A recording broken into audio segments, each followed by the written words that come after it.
मी प्राध्यापक धनंजय भाट, पलूस शिक्षण प्रसारक मंडळाचं कला वाणिज्य व विज्ञान महाविद्यालय पलूस मराठी विभागाच्या वतीनं आपण सर्व विद्यार्थ्यांचं मी मनापासून स्वागत करतो. मित्रांनो, आपण यापूर्वीच्या आपल्या वेब व्याख्यानात आपल्या या विषयासंदर्भात चर्चा करत आलेलो आहोत. आपण अभ्यासक्रमाची ओळख करून घेतली. आज आपण आपला जो साहित्य विचार हा पेपर नंबर 7 जो आहे त्या संदर्भात चर्चा करणार आहोत.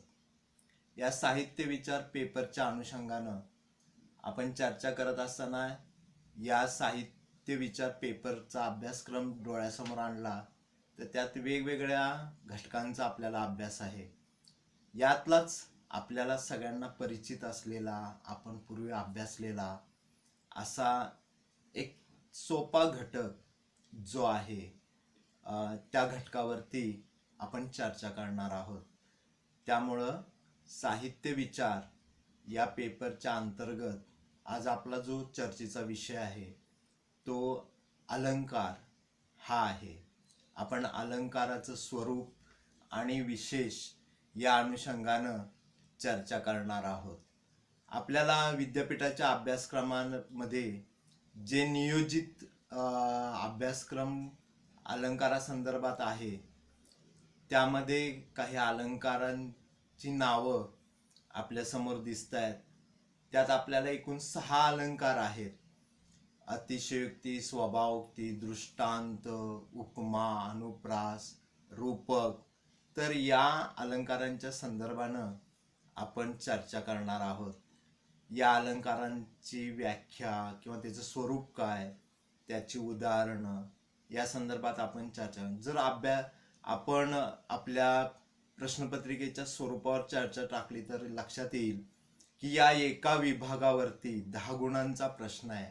आपल्याला या अंतर्गत 4 अलंकार दिले जातील परीक्षेत आणि त्यातले 2 अलंकार आपल्याला सोडवायचे आहेत, म्हणजे त्या संदर्भानं माहिती द्यायची आहे.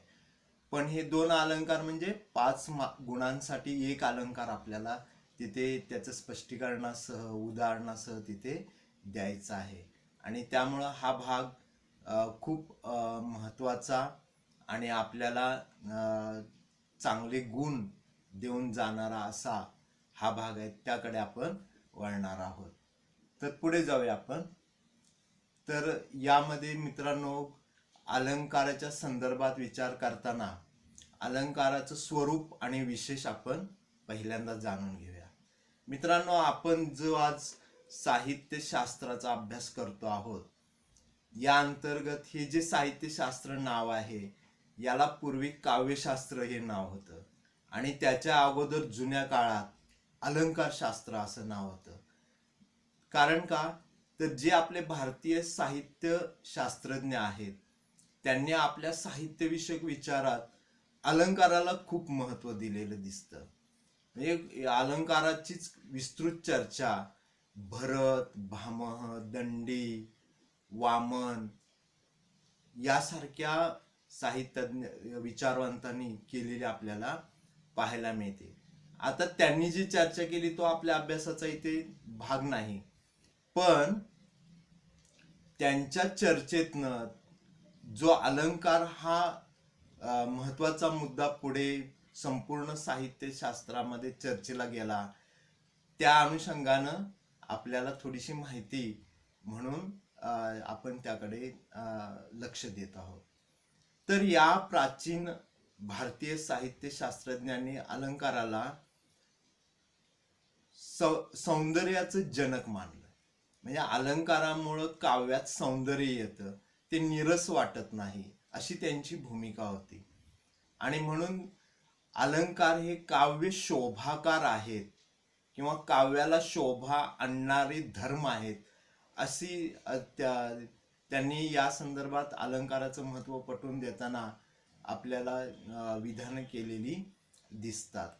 आता काव्य शोभाकार किंवा काव्याला सौंदर्य प्राप्त करून धर्म याचा अर्थ गुण, म्हणजे काव्यात रीती, ओज, माधुर्य यासारखे गुण असतात आणि त्यामुळं ते काव्य रसिकाला वाचकाला भावतं, त्याच्या मनात वेगवेगळे भावतरंग निर्माण करतं.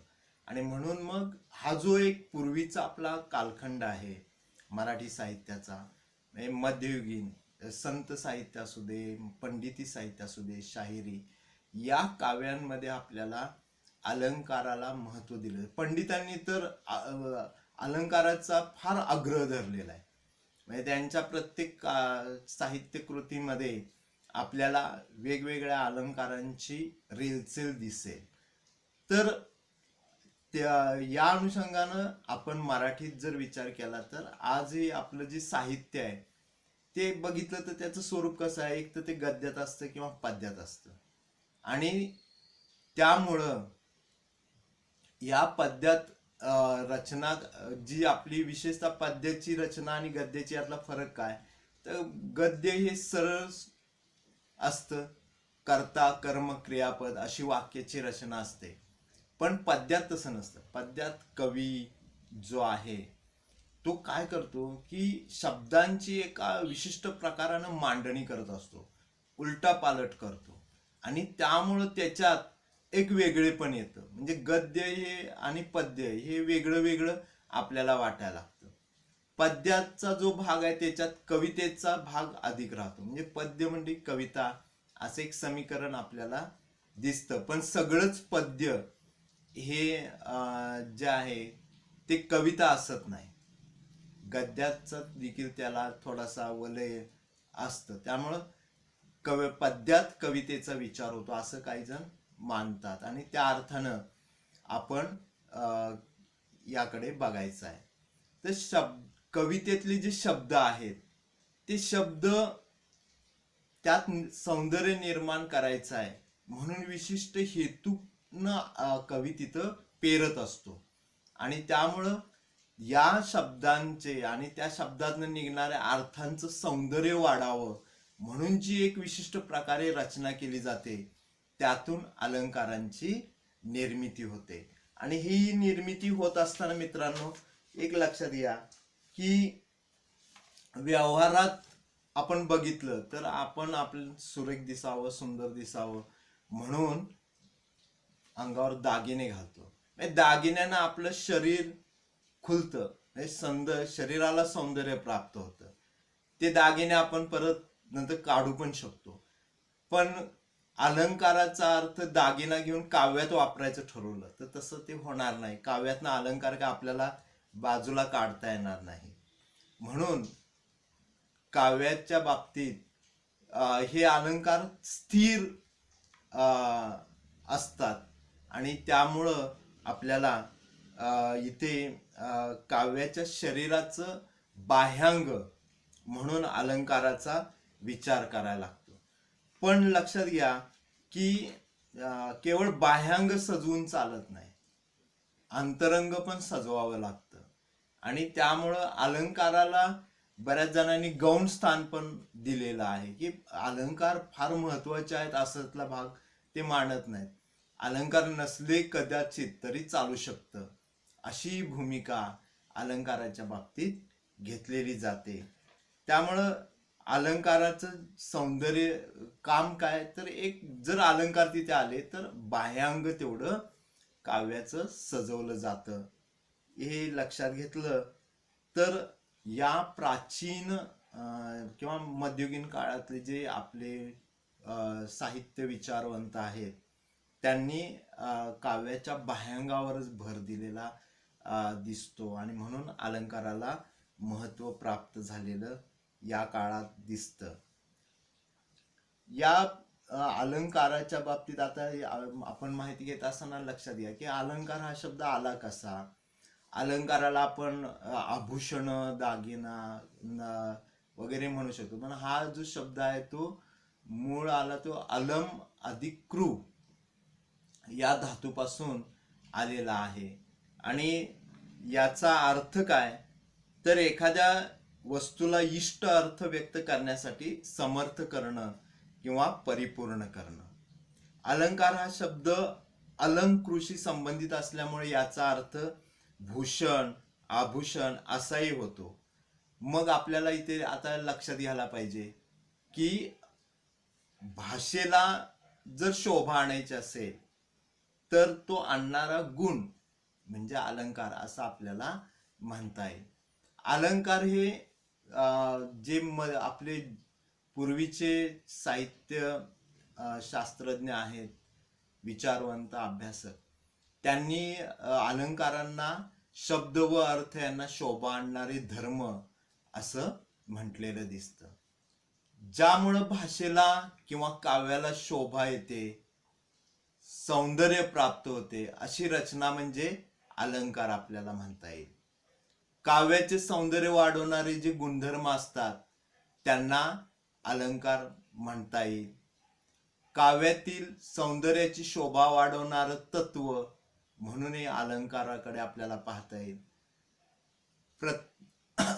भाषेला शोभा आणणारा गुण म्हणजे अलंकार असे आपल्याला या अर्थानं म्हणता येईल. एकूणच काय की ज्याच्यामुळं भाषेला काव्याला सौंदर्य प्राप्त होतं त्याला आपल्याला अलंकार म्हणता येईल. अशा या अलंकाराच्या बाबतीत आपल्याला पुढे जर बघितलं तर अलंकार हे शब्द आणि अर्थ यांच्याशी निगडीत असतात, यांच्याशी संबंधित असतात. त्यावरनं अलंकाराचे जे प्रकार पडतात ते दोन मुख्य आहेत, एक शब्दालंकार आणि एक अर्थालंकार. या शब्दालंकारात आपण बघितलं तर भाषेमध्ये जेव्हा शब्दाची चमत्कृती होते किंवा शब्दांच्या चमत्कृतीनं शोभा येते तेव्हा शब्दालंकार हा तिथे होत असतो. शब्दालंकार हा शब्दनिष्ठ असतो. शब्दालंकारात विशिष्ट शब्दरचनेला महत्व असते. शब्दालंकारात विशिष्ट अक्षरांच्या पुनरावृत्तीतून चमत्कृती साधली जाते. म्हणजे काय तर आता बाबू बोरकरांची एक कविता आहे, गडद निळे जलद भरून आले, शीतल तनु चपल चरण अनिल गण निघाले. आता गडद निळे जलद भरून आले, जलद म्हणजे ढग. आता गडद हा शब्द दोन वेळा आला आणि त्यावेळेला तिथे आपण बघितलं तर पुढचे जे शीतल तनु चपल चरण अनिल गण निघाले, आता ह्याच्यात एकेका अक्षराची काय झाली पुनरावृत्ती झाली. एकेका अक्षराची काय झाली पुनरावृत्ती, त्यामुळं तिथे शब्द चमत्कृती साधली.